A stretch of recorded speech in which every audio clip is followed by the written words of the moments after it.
A continuación vamos a escuchar una conferencia del padre Manuel Carreira titulada Cuerpo, Materia y Eternidad.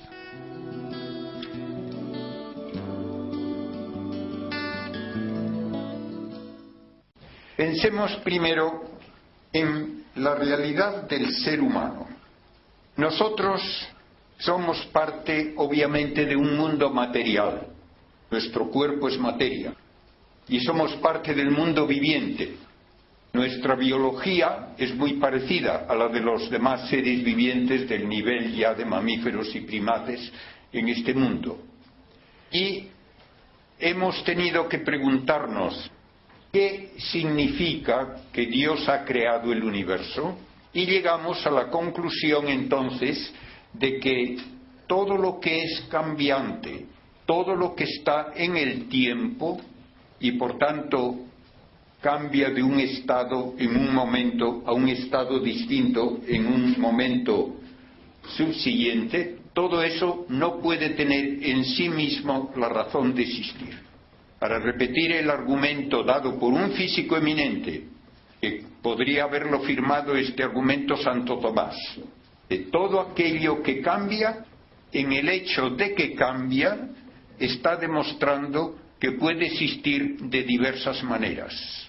Todo aquello que puede existir de diversas maneras puede ser ajustado extrínsecamente para que exista de una manera y no de la otra posible. Y todo aquello que puede ser ajustado, tiene que ser ajustado para que de hecho exista de una manera concreta. Repito esto como un ejemplo un tanto infantil. Lee uno un cuento de hadas para niños y hay el hada buena que se acerca a un niño y le dice: Pedrito, te has portado muy bien, quiero hacerte un regalo, ¿qué quieres? Y Pedrito dice: una bicicleta. Y el hada buena le dice: muy bien, ¿de qué color? Porque si no me dices de qué color, ¿cómo te la voy a dar? Azul. ¿Y de qué tamaño van a ser las ruedas? Pues así. No, hay que decir cuántos milímetros, si no, ¿cómo te la voy a dar? ¿Y cuántos radios va a tener cada rueda? ¿Y qué rosca va a tener cada radio? ¿Y cuántos dientes hay que ponerle en el cambio de marchas a cada rueda? Y así hasta el último átomo.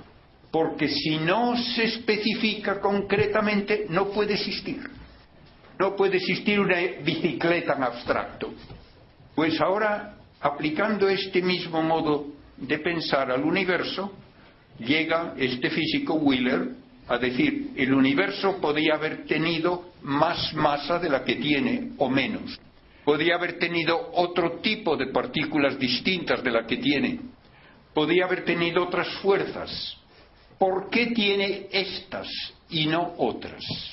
Necesita haber sido ajustado en su primer instante para que sea así, pudiendo haber sido de una infinidad de modos distintos. Por tanto, hace falta un creador que no puede ser material, porque si no tendríamos que aplicarle a él también la misma forma de razonar, y ese creador no material da la situación concreta con que comienza el universo y debe hacerlo con infinita inteligencia para saber cómo se hace un universo concreto con todos sus detalles y propiedades, y tiene que tener una razón de hacerlo, porque todo agente inteligente actúa por un fin. Por lo tanto, por un modo de pensar estrictamente filosófico, pero basado en las propiedades de la materia, la propiedad más básica es esta temporalidad cambiante, se llega a la idea de un creador no material y que tiene que tener una razón de crear. Entonces, uno puede suponer, dado que haya un creador que tiene que ser no material, que tiene que ser inteligente, libre, infinitamente poderoso, infinitamente sabio, parece plausible que ese creador quiera crear otros seres que se parezcan a él, que sean también seres no materiales, inteligentes y libres, con los que pueda tener una relación personal, y eso es lo que nos dice la teología, define a un ángel. Un ángel es un ser no material, inteligente y libre, que existe con una vida semejante a la vida del mismo Creador. Una vida que se realiza por el conocimiento y el amor y que se da sin cambio porque el espíritu no está en el tiempo. Tiempo es un atributo de la materia, como decíamos al principio del razonamiento. Bien, si a mí me hubiesen propuesto luego como hipótesis que ese creador crease una realidad totalmente distinta, sujeta a cambio, sujeta a tiempo, incapaz además de conocer y amar, me parecería pues poco probable, pero no podría decir que era imposible. Bien, esa es la idea de materia. Dios crea la materia que es de otro orden. De modo que si yo quiero distinguir las dos ideas de materia y espíritu, tengo que decir que lo propio de la materia es actividad dentro de un flujo temporal y una actividad que no incluye conocimiento y voluntad libre. Y si quiero definir qué significa espíritu, diré que es una realidad no sujeta al flujo temporal y capaz de conocer y amar libremente. Entonces, la ciencia y la fe también me dicen, Dios ha hecho una cosa que nadie podía haber sospechado era posible. Una realidad que es al mismo tiempo materia y espíritu. Una realidad donde se dan los dos modos de existir y de actuar que parecen tan dispares y tan irreconciliables. Y esto es el hombre. En el hombre tenemos la actividad de la materia, obviamente, pero tenemos la actividad de pensar y de actuar libremente que no puede atribuirse al modo de proceder exclusivamente propio de la materia.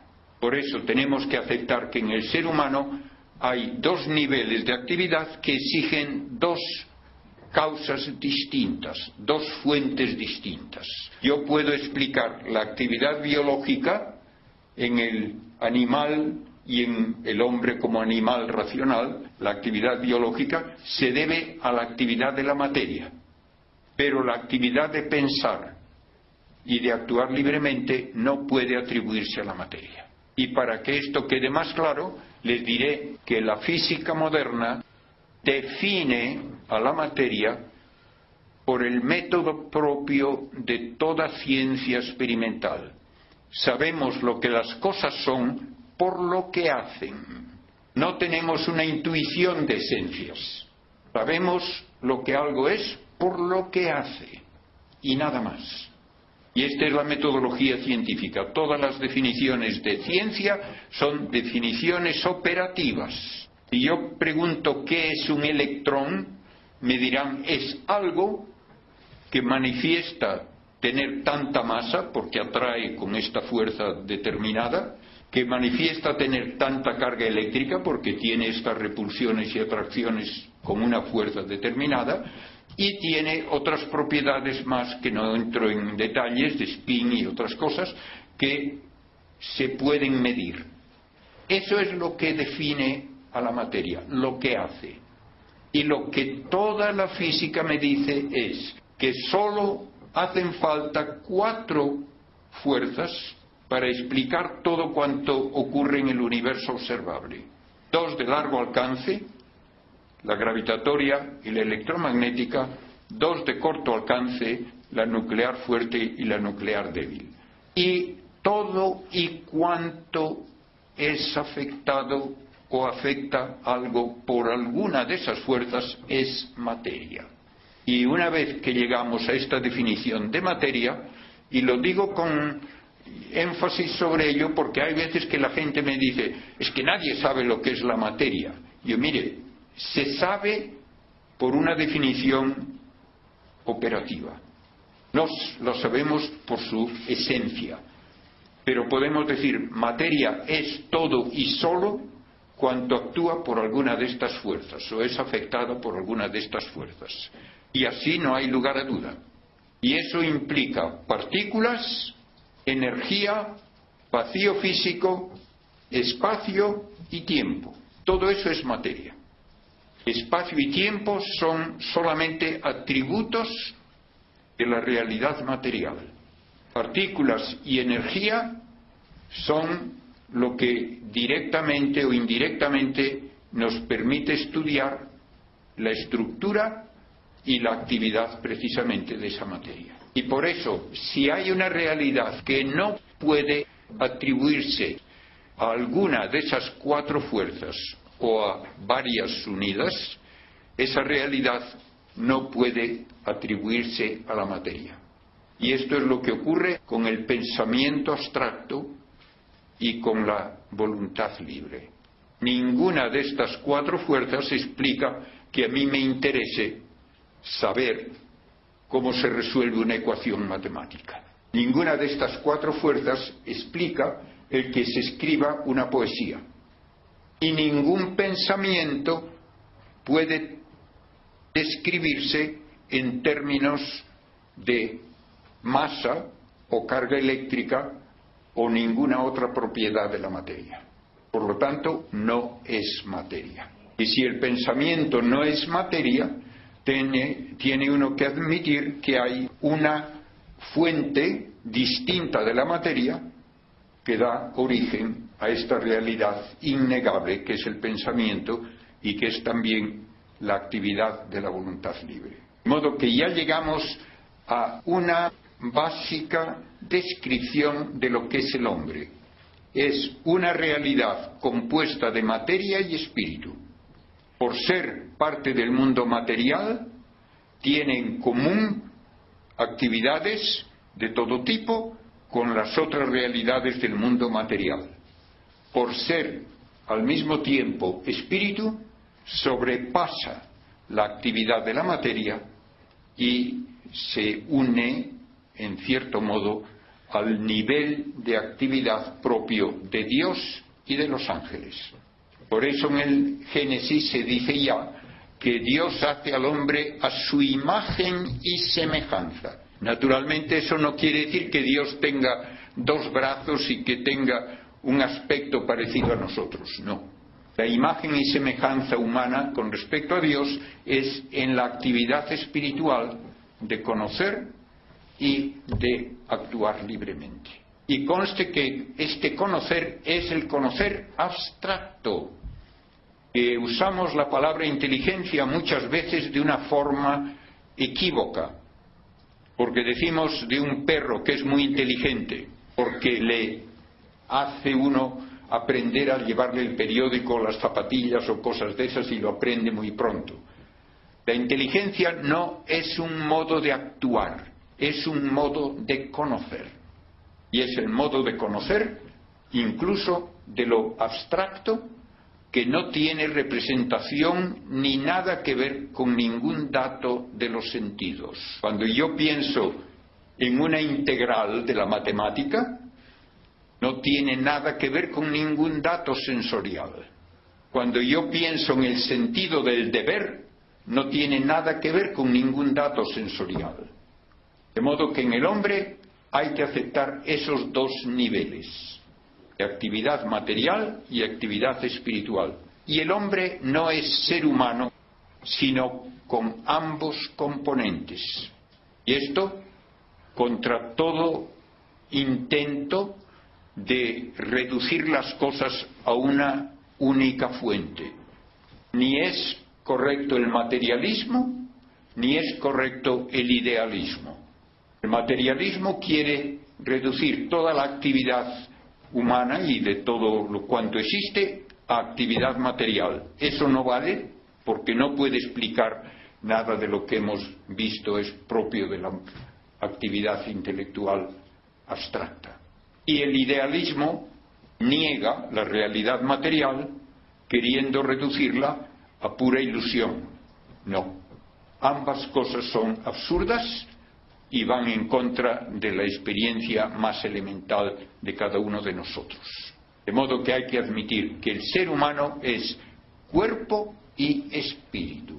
Bien, una vez que tenemos esto como base, ¿qué es la materia que me describe la física? Es una realidad que actúa por esas cuatro fuerzas, pero de una manera que no se limita a lo que me dan las experiencias cotidianas de mis sentidos.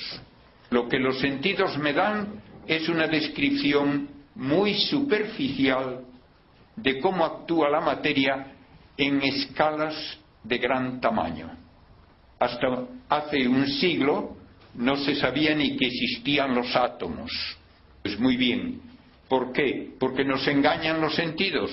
No, porque los sentidos tienen un nivel, un umbral de reacción que no permite percibir los átomos directamente. Hasta que se inventan microscopios y otros artefactos que pueden ayudar a ampliar y profundizar los datos de los sentidos, no se sospecha que hay átomos. Y no se puede entender a la materia sino con la base de nuestra experiencia vulgar. Y esa experiencia vulgar es muy limitada. No es que los sentidos nos engañen. No nos engañan porque no nos dicen nada de los átomos. Para engañarnos tenían que decírnoslo. De modo que los átomos existen más allá de lo que dan de sí las maneras de reaccionar de los puros sentidos, y hay que usar ayudas para encontrarlos. De la misma forma, ¿cómo actúan las diversas partículas que forman a la materia? De maneras que hemos descubierto que van en contra de todos nuestros modos comunes de pensar. Una partícula, hablo de las que todo el mundo conoce como constitutivas de los átomos, protones, neutrones y electrones. Una de estas partículas no se comporta como una mínima bolita, como una especie de bola de billar muy pequeña, no. Se comporta de una forma que en unos experimentos me sugiere la bolita pequeña, pero en otros experimentos me dice que no puede ser una bolita pequeña. Se comporta como una onda y es capaz de ir por varias rendijas al mismo tiempo. Lo hace. Estamos ciertos de ello y tenemos comprobaciones experimentales a montones. De modo que la materia, en su estructura íntima, no la podemos entender de una forma intuitiva.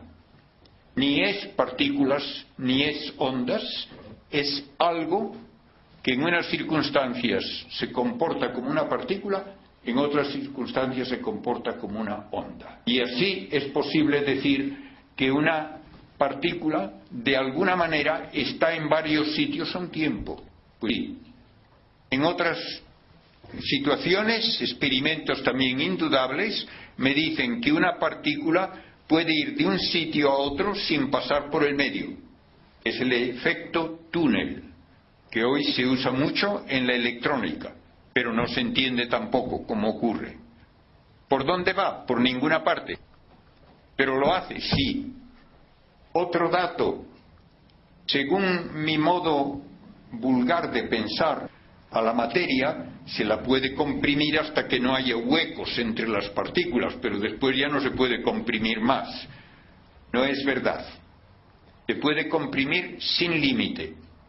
Según la física moderna, se puede comprimir sin límite. De modo que cualquier cantidad de materia puede estar en un volumen arbitrariamente pequeño.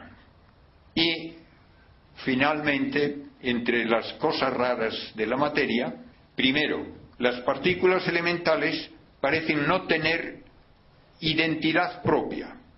Si yo lanzo 2 electrones uno contra otro, porque tienen carga eléctrica igual, se repelen. Antes de que choquen, ya se desvían. Y uno sale por aquí y otro sale por aquí. Muy bien. Si quiero saber, ¿fue este el que hizo así o fue este el que hizo así? No puedo. Si me empeño en identificar cuál electrón es cuál, no puedo hacer el experimento. Tengo que aceptar que las partículas elementales no tienen identidad propia y cuando se insiste en querer identificarlas, los resultados experimentales no están de acuerdo. Y el último detalle de la fuerza, de la energía de un golpe, se sintetizan partículas. Y del choque de dos partículas se pueden sintetizar centenares de partículas distintas de las dos que chocaron. Imagínense un partido de tenis en que uno le da un raquetazo muy fuerte a la pelota y rebota la pelota, más otra docena de pelotas de distintos colores y tamaños, más unos balones de fútbol y unas cuantas zapatillas y unos bolígrafos. ¿De dónde viene todo eso? Me dicen, se ha sintetizado de la energía del golpe. Parece absurdo, pero ocurre, sí. Y lo que hoy estamos esperando del gran colisionador del CERN en Suiza es precisamente que del choque de dos protones van a salir centenares de partículas, algunas de ellas desconocidas, muchas de ellas mucho mayores que los protones en masa y en todo, y con propiedades distintas. Y esto ocurre constantemente en la naturaleza. Cuando llega un protón del espacio con mucha energía y choca con otro protón de la alta atmósfera, se puede dar un chaparrón de miles de partículas que se detectan en un área de más de 1 kilómetro cuadrado. ¿De dónde han venido todas esas partículas? Se han sintetizado de la energía del golpe. Y esa es una de las ecuaciones básicas de la física moderna que debemos a Einstein. La energía es convertible en masa y la masa en energía. Bien, una vez que tenemos todo esto como idea de lo que es la materia, en un sentido profundo, ahora vamos a hablar de lo que significa la palabra mi cuerpo. Todos pensamos que sabemos lo que significa mi cuerpo, pero vamos a preguntarnos, ¿tengo ahora el mismo cuerpo que tenía hace 10 años? No. Probablemente no hay ni un solo átomo de los que tenía hace 10 años. Y sin embargo, uno piensa, yo tengo el mismo cuerpo desde que nací. ¿Por qué es el mismo? ¿Hay alguna partícula de las que tenía de bebé? No. ¿Hay alguna célula de las que tenía de bebé? Probablemente tampoco. De modo que mi cuerpo no significa este conjunto de partículas concreto, ni este conjunto concreto de células, porque todo esto cambia a lo largo de toda mi vida. Cada célula es un animalito, y si yo tengo una quemadura extensa, hoy la medicina permite tomar un trozo de piel sana, llevarlo al laboratorio, y todos esos animalitos allí que están perfectamente funcionando sin relación conmigo, se multiplican, sale un trozo mayor de piel y luego me lo ponen sobre la quemadura y entonces todos esos animalitos vuelven a ser mi cuerpo. Y luego se dan trasplantes o bien de un cadáver reciente o de un donante vivo, y esa pieza, ese órgano, es ahora mi cuerpo. Antes no lo era.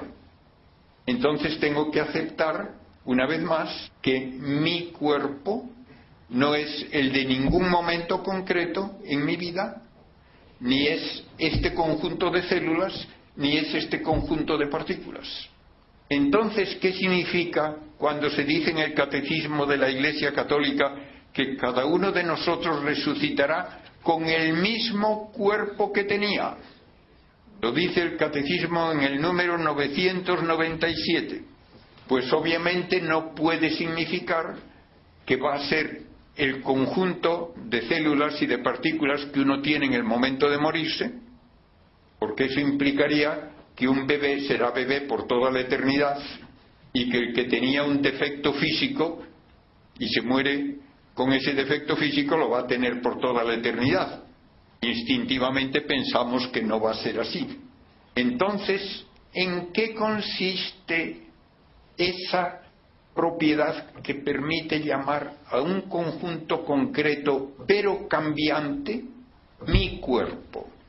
Pues lo único que puede decirse es que mi cuerpo es la estructura material orgánica que está perfectamente sintonizada con mi espíritu, bajo su control, en un influjo mutuo, en que el espíritu influye sobre mi propia biología y mi estado corporal influye también en el espíritu.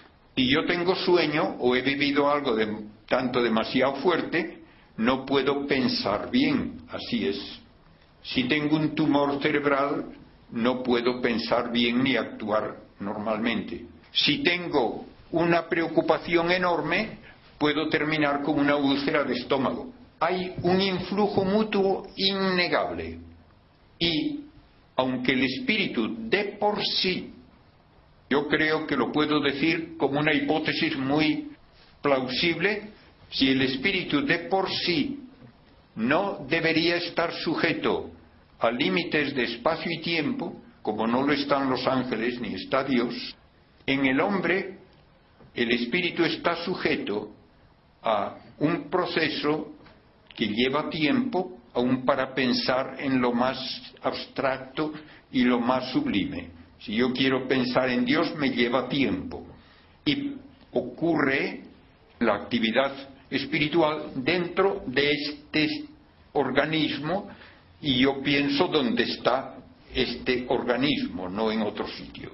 De modo que podemos decir que el espíritu, por su unión a la materia, está actuando y existiendo a modo de materia, sujeto a coordenadas de espacio y de tiempo. Y por eso también sujeto a cansancio, a necesidades de energía, de alimento, de sueño, de todo esto. Pero se da esta unión maravillosa, misteriosa, entre espíritu y materia, que no podemos negar. En el hombre hay que admitir ambas realidades de esa forma. Bien, ahora llegamos al concepto ya de vida eterna, de resurrección.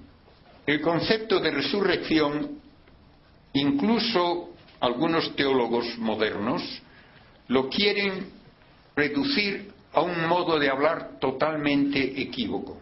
Me han pedido que hable a seminaristas en una diócesis española y uno de los temas que me han pedido que trate es este, porque dice que están muy influidos por algún teólogo moderno que dice que lo de la resurrección de Cristo y la resurrección nuestra es un modo de hablar, que después de la resurrección no hay cuerpo. Yo digo, ¿qué significa la palabra resurrección? Lo único que puede significar es vuelta a la vida de lo que ha muerto. ¿Ha muerto el alma? Absurdo decirlo. El alma no tiene partes que se desintegren, no tiene desgaste, no tiene capacidad, por lo tanto, de destruirse. Entonces dígame, una resurrección sin cuerpo, ¿qué es? Es un absurdo, una estupidez, como un círculo cuadrado. Lo único que puede resucitar es lo que ha muerto, y lo que ha muerto es la estructura viviente orgánica. Por lo tanto, al hablar de la resurrección de Cristo, tenemos que decir, y lo quiso demostrar él además, que tiene la misma estructura orgánica corporal que tenía unos días antes cuando fue a la cruz. Y por eso él presentó como prueba sus heridas y tuvo que decir además a los apóstoles explícitamente: tocadme, palpadme, ved que tengo carne y huesos, que no soy ningún fantasma. Y por eso también San Pablo lo dijo de una forma tajante: si Cristo no resucitó en este sentido único que puede tener la palabra, entonces somos los más miserables de los seres humanos. De modo que Cristo tiene el mismo cuerpo después de resucitar que tenía antes de morir, y muestra sus heridas como señales de identidad, y come con sus apóstoles. Muestra que es el mismo ser, alma y cuerpo que era antes de la muerte. Esta es la base de nuestra fe. Y si esto se olvida, el cristianismo no existe.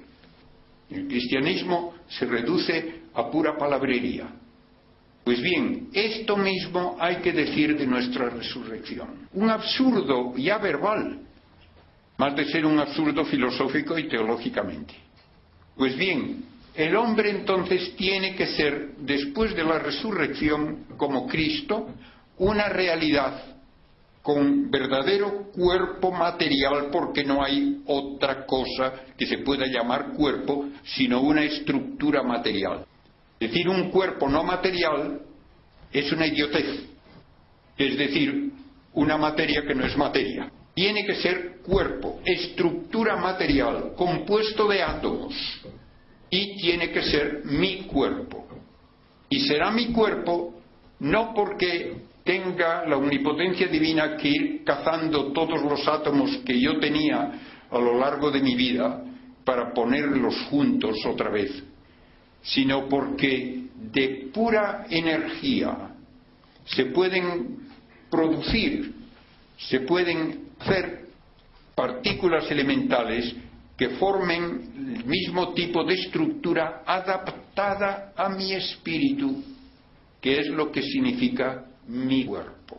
Y para que no me lo echen en cara a mí como pura ficción mía, les voy a leer unos párrafos del cardenal Ratzinger, cuando era cardenal, que están en un libro que se ha editado ahora recientemente, cuando ya es papa, sin que haya cambiado una sílaba de lo que decía. El libro se titula Escatología y está en la editorial Herder, y dice en la página 165, está hablando de la disputa sobre el cuerpo resucitado en la historia de la teología, y dice: para nuestra cuestión, esto que acababa de explicar implica unas consecuencias sorprendentes, que se bifurca en una doble dirección. La primera de las consecuencias de lo dicho consiste en que el alma jamás puede desentenderse totalmente de la materia. El alma está creada para unirse a la materia. Segunda consecuencia: esto significa también que los elementos materiales constitutivos del organismo humano adquieren su cualidad de cuerpo únicamente gracias a que son organizados y determinados por la fuerza expresiva del alma. Esa sintonía que yo decía entre el alma y la estructura orgánica es lo que constituye a esa estructura orgánica en mi cuerpo. Y vuelve a decir: los distintos átomos concretos y moléculas no son el hombre, ni depende de ellos la identidad de la corporeidad.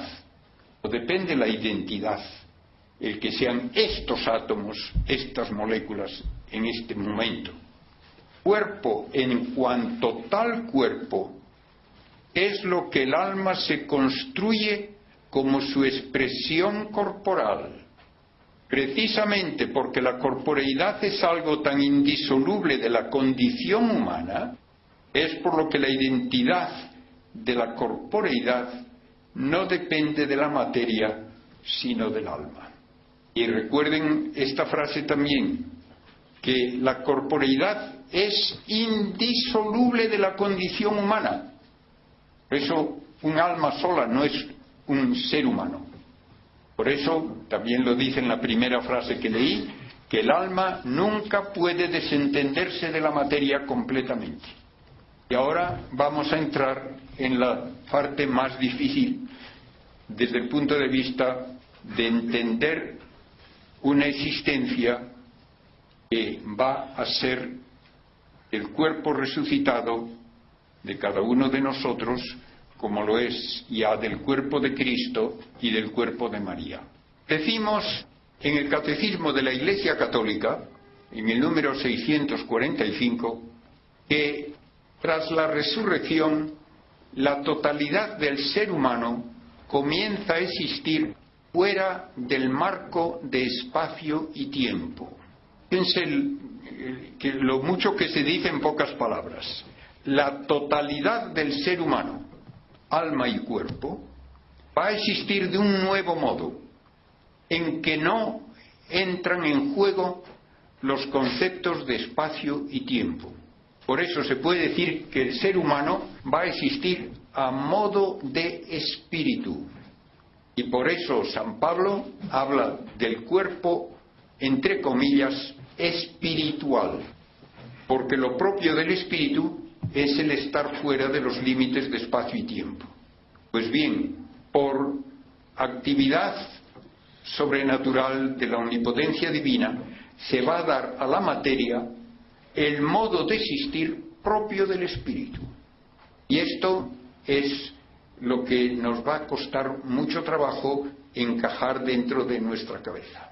Primero, el existir fuera del límite de espacio quiere decir que tampoco van a actuar las fuerzas físicas de la manera en que actúan normalmente, porque todo proceso físico ocurre en el espacio y en el tiempo. Si no actúan las fuerzas de la materia según su propio modo de actuar, entonces no va a haber ni desgaste, ni envejecimiento, ni necesidad de fuentes de energía, ni de alimento, ni de cosa alguna de lo que lleva consigo la actividad normal de la materia. Esto ya es una liberación total de cualquier dependencia de un entorno determinado. No hace falta que haya aire, no hace falta que haya una tierra para ese tipo de existencia. Más aún, si el concepto de espacio ya no va a ser una parte esencial de la descripción de cómo es ese modo de vida, entonces hay que decir que el cielo no es un lugar, no tiene dimensiones ni tiene unas coordenadas dentro de ningún modo de describir el universo. Es un modo distinto de existir, no es un lugar. Bien, segunda cuestión. Si no actúa el ser humano como materia temporalmente anclada en una hora y luego otro, y luego otro, y luego otro, entonces no es aplicable el concepto de período de espera. Y esto me lleva a hablar, para explicar algo difícil por otro más difícil todavía, que para Dios no hay periodos de espera. Para Dios no hay un periodo de espera entre mi nacer y mi morir, ni entre mi morir y mi resucitar. Para Dios no hay periodos de espera entre crear el mundo y la aparición del hombre. Por eso, para Dios no puede haber ningún modo de actuar inesperado, ni de la naturaleza material, ni de el hombre aun en su actividad libre. Dios está presente en todo lo que nosotros llamamos tiempo, como en un ahora. Por eso, porque Dios conoce todo directamente en un ahora, por eso Él conoce todas mis actividades libres, aunque no las determina. Muchas veces la gente encuentra ahí un problema. ¿Cómo puedo yo decir que actúo libremente si Dios ya sabe lo que voy a hacer? Sabe, pero no me lo obliga. Y a veces yo doy una respuesta en una supuesta época futura en que alguien inventa una televisión del futuro. En lugar de hablar de viajes en el tiempo, pues yo pongo aquí como idea de ciencia ficción que se invente un televisor que me permite sintonizar un sitio en un tiempo futuro. Y entonces yo puedo decir, pues el día tal, es un domingo del año 2025, pues probablemente habrá un partido de fútbol en el Bernabéu. Pues sintonizo el Bernabéu a la hora del partido para ver qué equipos juegan y quién gana. Y veo que allí pues me dice que juega el Madrid contra el Barcelona y que el resultado es 3-2. Muy bien. ¿El que yo lo vea influye para que ocurra? No. Yo simplemente lo sé de antemano, pero no lo causo. De la misma manera, analógicamente, Dios sabe todo lo que yo hago porque está presente con esa televisión del futuro a toda la historia del universo, pero no causa el que hagamos lo que hacemos. Es nuestra responsabilidad. Pues bien, este modo de hablar de que para Dios no hay períodos de espera, ni entre mi nacer y mi morir, ni entre mi morir y resucitar, con un salto filosófico tal vez cuestionable, yo digo, me parece que debe también aplicarse al alma humana. Y eso querría decir que para el alma humana no hay periodos de espera, porque para un espíritu el tiempo no existe. Y eso es así, entonces el alma humana nunca está huérfana de cuerpo. Nunca hay un periodo en que el alma se desentiende del cuerpo. Como decíamos, citando al Papa, que el alma jamás puede desentenderse totalmente de la materia. Entonces esto quiere decir que desde el punto de vista del alma ya ha ocurrido la resurrección y es entonces el ser humano completo el que está en la eternidad. Pero desde nuestro punto de vista no ha ocurrido en la resurrección, ¿de acuerdo? Desde el punto de vista mío es imposible entender cómo Dios es pura actividad sin que cambie en nada. Pero eso es el concepto teológico de Dios. Dios es pura esencia inmutable y esa pura esencia es actividad total que las tres divinas personas se comunican la naturaleza divina. Pero no hay cambio en Dios nunca. Y esto no lo entendemos, pero es dogma de fe, el modo que podemos hablar de Dios.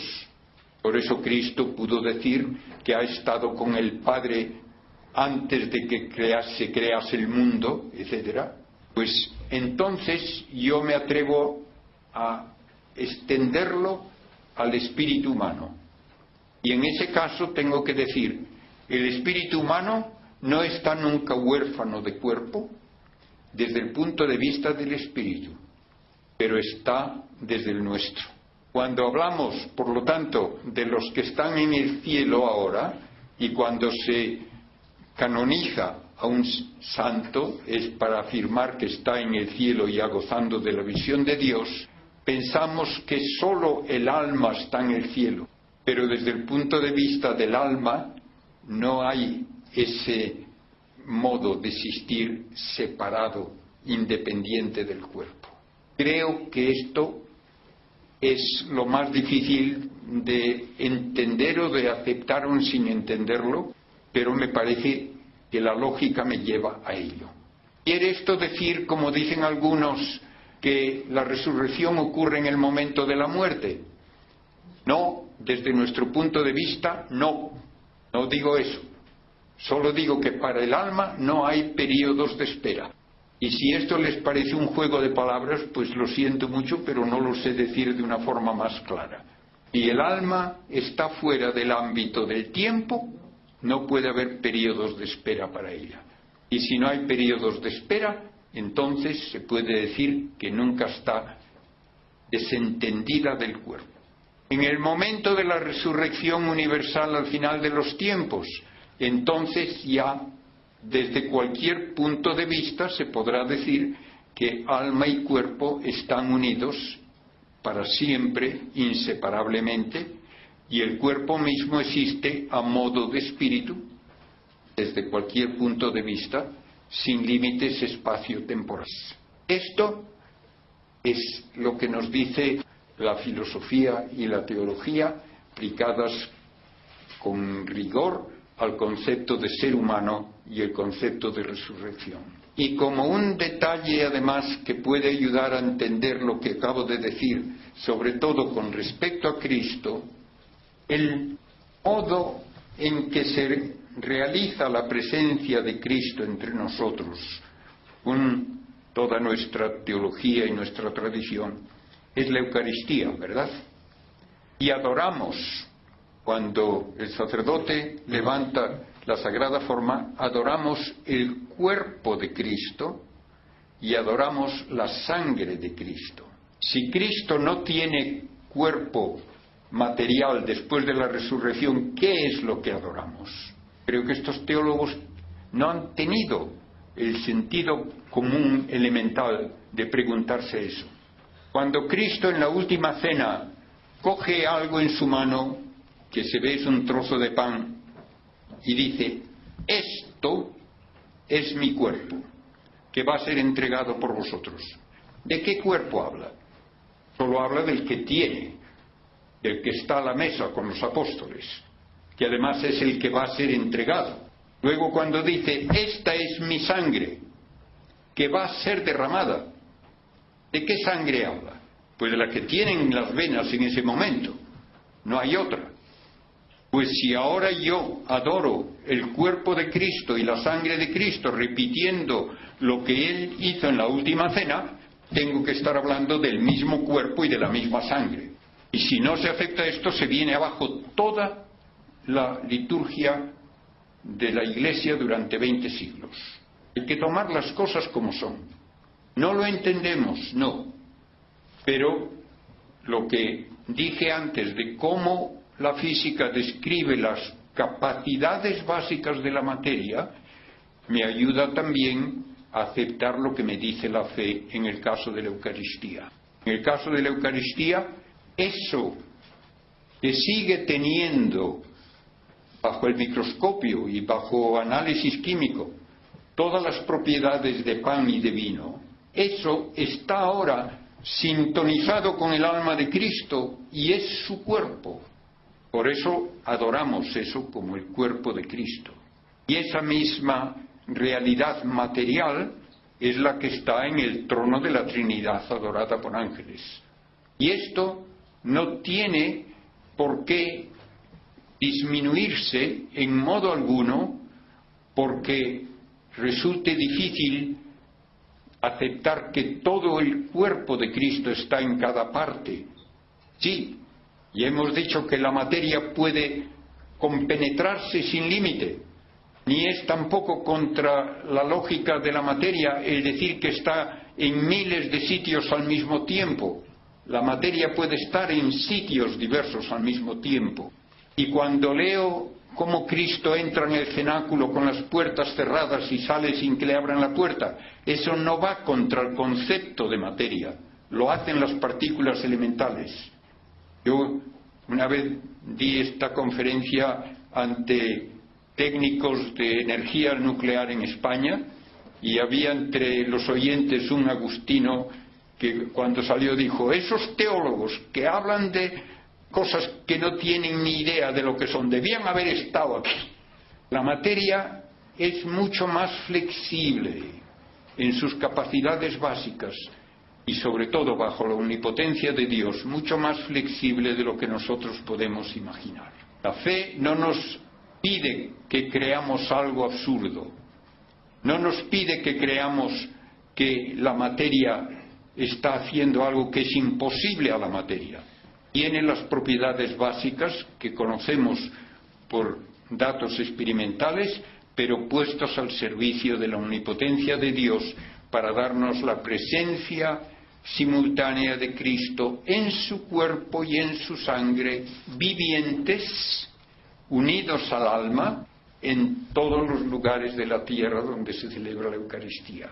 Y esta manera de existir explica que hayan los apóstoles visto a Cristo de una forma que al mismo tiempo les daba la certeza de que era Él, pero que estaba ya actuando de una manera que era totalmente nueva.